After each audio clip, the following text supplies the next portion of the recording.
I was born in 1980, and growing up, I was told I had three options for a stable career: doctor, lawyer, or corporate job. Now, this is pre-internet, so at the time, I had no head for science, and I had issues with authorities that left corporate job. At 18, I'm a freshman at Emory University, slogging through my econ classes. And then in March of 1999, a movie comes out called The Matrix. I go to see it in theaters, and there's a pivotal scene that many of you will recognize where Neo, Keanu Reeves, is faced with a critical decision. Now, first off, The Matrix is presupposing that there is a system of control that is governing our lives, that stops us from living our highest selves. That's the general premise. And Matrix, Neo is faced with this critical decision of whether to take the red pill or the blue pill. If Neo takes the blue pill, then he goes to sleep and never knows the truth about these systems of control and his unique role in liberating himself and others. He takes the red pill. He, as Morpheus says, finds out how deep the rabbit hole goes. Finds out the truth, capital T, about what's going on in this world, about his unique role as a liberator of others. He decides to take the red pill. And in that moment, I decided I'm going to do the same. This corporate job that I had told myself, well, I'm just adulting, this is what I need to be doing to be responsible, that was made up by people no smarter than me. And what did they have to say about what happened in my life? This was my life, after all. So I left Emory as a business major to go pursue filmmaking at USC. Now, I want to flash forward now 21 years later, and you'll recognize this image as well. In March 2020, this is what's happening in our culture. The pandemic requires people to wear masks and social distancing. And as I'm observing this, I'm linking this image. This is what my brain does. It links this image with this image. It feels eerily similar to me. And I felt, while I'd liberated myself from this matrix, then what about this matrix? I saw them as one and the same. Now, it raises the question. Now, at this point, just want to add, I had created multiple six-figure businesses, and I've been on stages and was telling people about how you have sovereignty over your life. You get to choose your own path over and over again. Do not be a slave to past patterns. Decide for yourself. It was a big message I was really, really passionate about. So I was wondering, why is it that there was this disconnect? How could myself and others liberate ourselves from this world, yet still this is so pervasive? Why is that in our culture? Well, here's my theory. When The Matrix came out in 1999, there was this question that was in our culture. What is the Matrix? What is the Matrix? So it was brought towards organized religion. It was brought towards having a corporate job like myself, where we saw in the aftermath that there was this rise of entrepreneurship after the Matrix. We saw how spirituality was on the rise after the Matrix. I personally believe that even multicultural marriages being on the rise has some connection to the Matrix as well.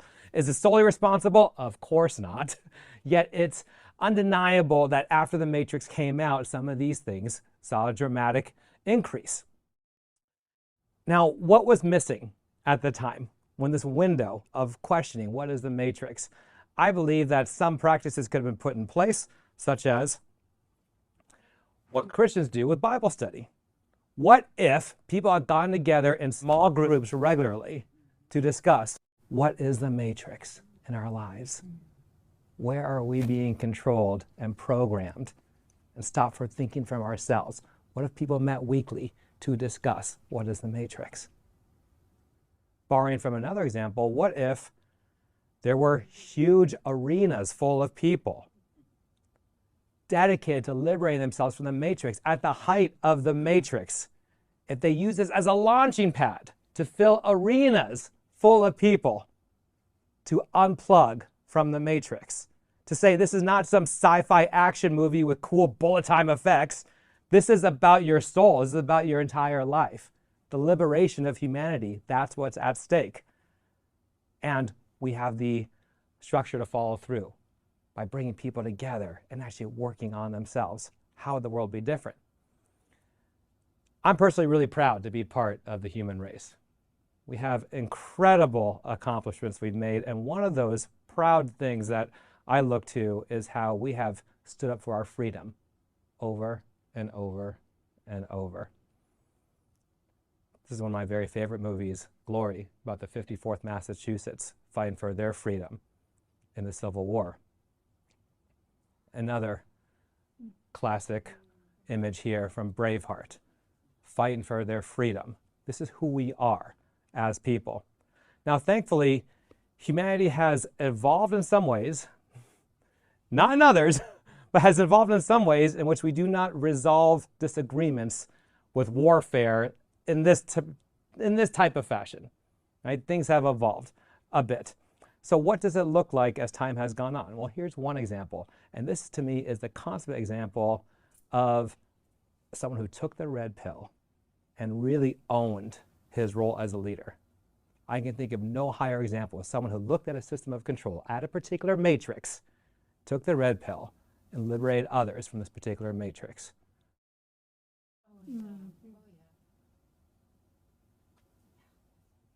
This matrix of segregation, to say this has gone on long enough, to liberate others from it. This, to me, is true leadership. And this is what's missing a lot in the world today. Now, one might say that times have evolved and that could we have another Martin Luther King in our culture? Well, one might say it'd be challenging because attention spans being what they are, you had 3 TV channels back then. Now you have thousands. YouTube, podcasts. You don't have a Tom Cruise and Brad Pitt emerging the way you used to in the 80s. Times are different. The role of the singular celebrity or influencer is not what it was. It's spread out, it's diversified. Now the beauty of that is that the individual has more power than ever to rise up and make a difference and grow their own communities. So where do we go from here? First, having to do with how we source ourselves. I believe that it is our inner work that matters more than anything. One of the big matrices in our world is our food supply. What are we putting into ourselves every single day? Caffeine. That is a matrix that we bought into and accepted that's just normal. I need my coffee. Says who? You need your coffee. What if that belief you unhooked yourself from? All the processed foods that we have, the goal is to move towards natural medicine. So taking a stand for yourself, inner work. Another example is through movement and getting into your bodies. Another matrix that we're caught in is our lifestyle that has us caught in our heads so much of the time and not embodied.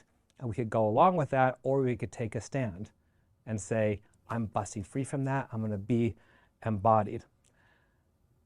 Also, we get to think of it as one conversation, interaction at a time. Ultimately, this is what matters most.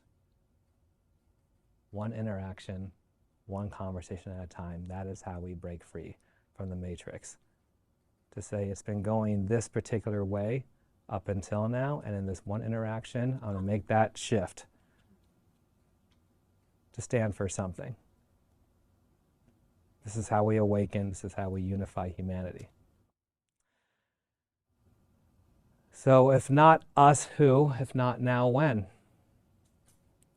You know, I looked up the website, whatisthematrix.com, because that was a big question back then. That was the website for the movie, whatisthematrix.com. I looked it up just this morning before coming here. Clearly, we cannot look to them to lead us. As a side note, you can skip all the sequels to The Matrix, especially the last one. And if you go to their website, this is what the homepage looks like, how you can digest the last Matrix movie and all these different platforms. I would say use those 2 hours to focus on your health and the positive impact you can make with your lives. That's my invitation to you. And look at the different matrices around us. Ultimately, you have a choice. Any situation, there is a matrix, and there is a blue pill and a red pill option. I invite you to recognize that, get curious about it, and choose whichever is going to serve you and humanity the most. Thank you.